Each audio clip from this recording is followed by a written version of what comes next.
Welcome back, boys. Today we're checking out one from Alexander Grace. Get on your knees. That's all you need to do is just get on your knees and they could solve so many issues. I think we could solve so many worldly issues if more people just got on their knees. Because hear me out. I went down on my husband like he was a lollipop for the first year of a relationship, just non-stop. I'm just saying, going down on him, her, everyone could solve your lifely problems. It could make everyone happen. There could be no war if men were just routinely getting sucked off. He could be happier. My husband has advanced his career, providing more for our family because I routinely get down on my knees and empower him by degrading myself. So hear me out. Just get on your knees. In a year from now, you can be engaged. Just think about it as a long-term investment. I actually agree with her overall sentiment. For men and women who love each other in a relationship, everything gets better if they are generous in giving pleasure to their partner. Everything's going to improve. But what really caught my ear watching that is that she says that she empowers him by degrading herself. And I find it fascinating that she would consider it degrading to make her partner happy in that way. It's curious what things our culture has decided. Yeah, that one was a little bit weird when she said that. Degrading yourself by loving your partner. A little weird.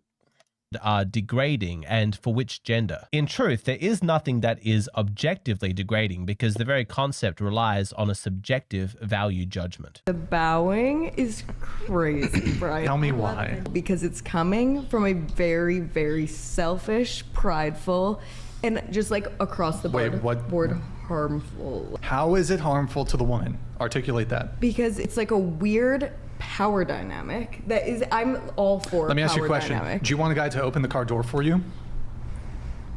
On a date? Yeah.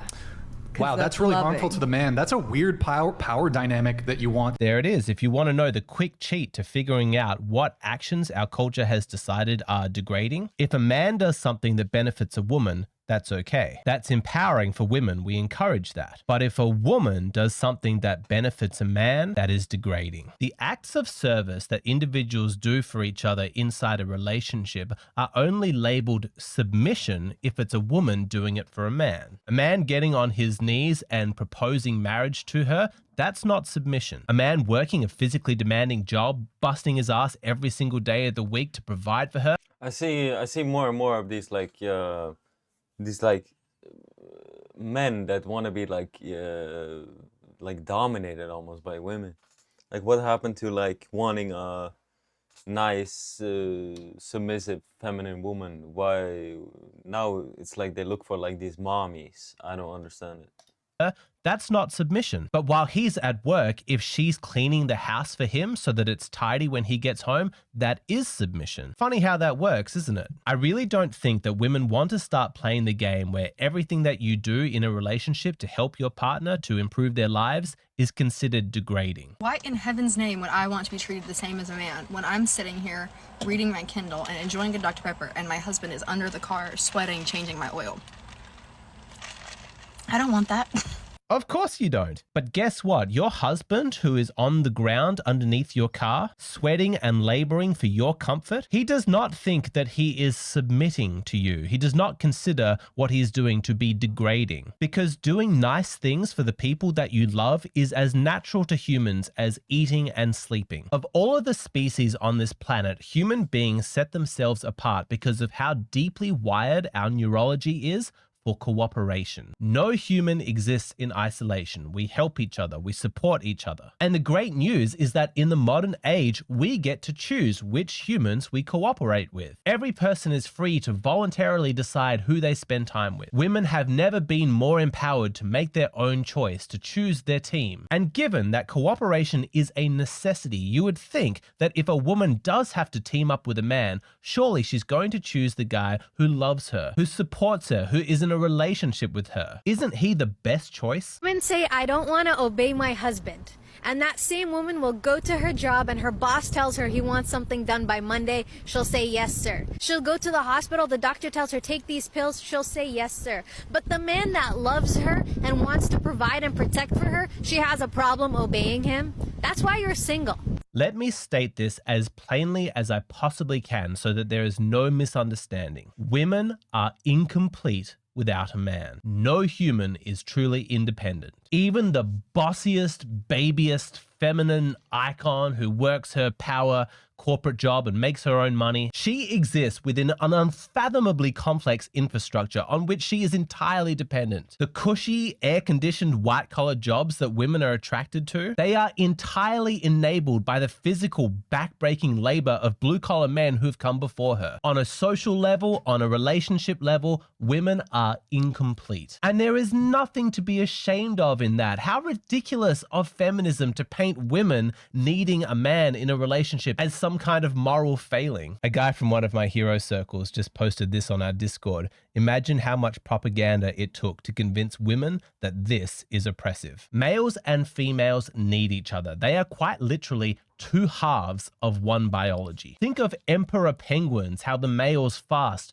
for 2 months in negative 60 degrees Celsius with 200-kilometer-an-hour winds. They lose 40% of their body weight protecting the egg. And the female penguins have to trek 100 kilometers, spend all that time fishing, so that they can come back and feed the chick when it hatches. Males and females need each other. They cooperate. The moment that one gender starts to consider that their role, their contribution is submission and degrading, that's when the species is going to end. What a moronic framework. Men and women cannot be enemies. That makes zero sense. Biologically and definitionally, they are a team. Any ideology that pits them against each other is...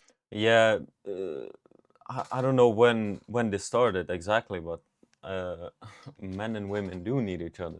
I think that's beautiful. Anti-nature and just plain dumb. We need each other. Human beings rely on connection. Look at this. Research has found that loneliness is actually more harmful to your health than smoking. And look at this. You can see that the happiest demographic of women are those that have a husband and children. This should be obvious. This should surprise nobody. And the fact that feminism has convinced women that they are inherently complete without a man, that is fucking disgraceful. It's wrong. And the consequences have been disastrous because they've completely misplaced women's priorities from what they should be. Both sides are admitting whatever we're doing in culture is not working. And I think a lot of that has come from, to bring things full circle, feminism. In this idea that women are being specifically programmed by society to reject the idea of seeking out a life partner that would be a good long-term commitment for them. Instead, she should be putting her career first. She should be climbing the corporate ladder first. She should be putting herself first. Draw yourself a bubble bath and drink a glass of rosé, girl, because self-love is going to be way more important than investing in a long-term relationship. Similarly, that is causing the friend zoning of countless men who are really looking for that type of relationship, but we've convinced ourselves that all men want is sex. So why would we even spend the time? Why would we give them 5 minutes of our day to invest in something that could be the greatest thing that ever happened to us? But instead, we're trying to put all of these pointless things first in our lives that ultimately 10, 20, 30, 40, 50 years down the road are not going to make us have wholesome, happy, and fulfilling lifestyle. When the scribes of the future look back on history, they will likely conclude that modern feminism is one of the dumbest ideologies to ever exist. If there is a social movement designed to protect women and to promote femininity, why would they be convincing women that they don't need a man, that they are empowered without a relationship? Don't they realize that femininity primarily expresses itself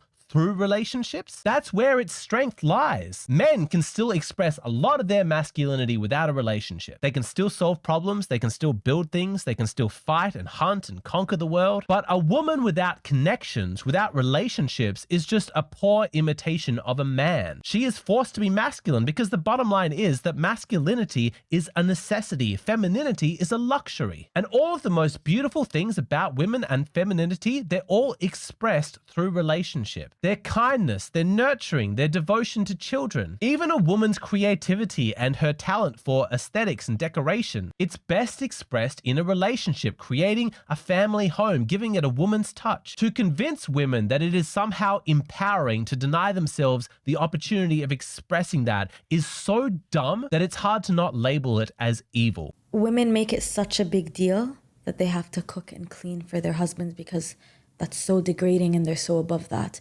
Yet the maids or nannies or cleaners that they hire, that they'll pay pennies on the dollar for to do that, that's okay. That's feminism for you. Cooking for their husband and their children.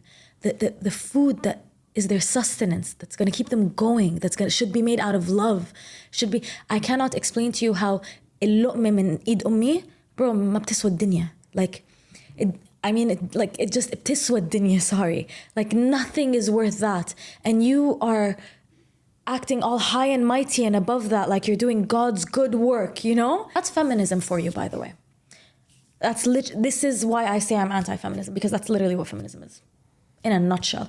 And fight me all you want in the comments, I'll give you a million other examples why I'm against feminism. Women, you have been lied to. Helping your husband, being part of a team, cooperating and supporting each other, that is not degrading. You're not betraying any noble principle. Women's independence, the very idea is moronic. You like the idea of a man serving you, right? Protecting you, providing for you. You don't think of him doing those things for you as degrading. It's sweet, it's kind, it shows love. Well, it is the exact same thing in reverse. You doing things for him is not degrading, it's just being part of a relationship. The whole narrative of women submitting to their husband being degrading, it's childish. Ladies, it's time to grow up. And for the rest of this video, I want to return to this clip that I talked about at the start, about the woman saying, get on your knees, degrade yourself to empower him. I want to go into more detail about acts of intimacy that are considered degrading. And I want to talk about that framework as it specifically relates to pleasure and why some people seek it out. I didn't want to get distracted from the main point of this video by going off on a tangent at the start, but I actually have a lot to say on this topic. But unfortunately, I'm going to have to use very explicit.